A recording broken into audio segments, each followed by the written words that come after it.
அஸ்ஸலாமு அலைக்கும் வரஹ்மத்துல்லாஹி வபரகாத்துஹு. அன்பான தமிழ் சொந்தங்களுக்கு அல்லாஹ்வுடைய சாந்தியும் சமாதானமும் என்றென்றும் நிலவட்டுமாக வேண்டி இன்ஷா அல்லாஹ் நாம் அண்டை வீட்டார்களுடைய உரிமைகள் சம்பந்தமாக இன்னும் சில விஷயங்களை பார்ப்போம். இது அஹமது 22,734 அல் மெஹ்தாத் பின் அல் அஸ்வத் ரலியல்லாஹு தஆலா அன்ஹு அவர்கள் அறிவிப்பவர்.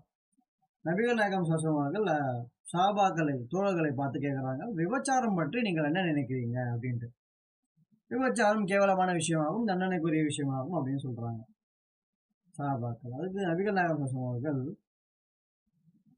ஒருவர் ஒரு அண்டை வீட்டார் பெண்ணுடன் விபச்சாரம் செய்தால் அவளுக்கு எவ்வளோ தண்டனை கிடைக்குமோ, அந்த மனிதருக்கு எவ்வளோ தண்டனை கிடைக்கும் என்றால், அவர்கள் 10 பெண்களுடன் விபச்சாரம் செய்தால் கிடைக்கும் தண்டனை விட அதிகமாக கிடைக்கும்.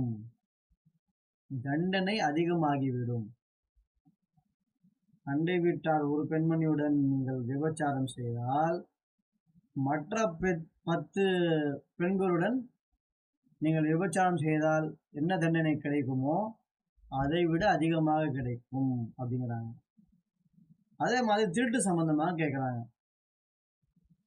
சஹாபாக்களும் அது ஹராமான விஷயமாகும், அது தண்டனைக்குரிய விஷயமாகும் அப்படின்னு சொல்றாங்க. அதற்கும் நபிகள் நாயகம் சொல்றாங்க, ஒரு அண்டை வீட்டாரில் திருட்டு செய்தால் அவருக்கு எந்த அளவுக்கு தண்டனை கிடைக்கும் என்றால், மற்ற வீடுகளில் 10 வீடுகளில் அவர்கள் திருட்டு செய்வதனால் கிடைக்கும் தண்டனை விட அதிகமாக இருக்கும். தண்டனை அண்டை வீட்டார் ஒரு முறை நீங்கள் திருட்டு செய்தால் 10 வீட்டில் நீங்கள் திருட்டு செய்தால் எவ்வளவு தண்டனை கிடைக்குமோ அதை விட அதிகமாக கிடைக்கும்.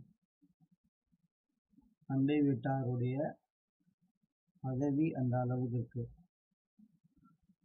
நம்பிக்கை தன்மை அந்த அளவுக்கு இருக்கணும்.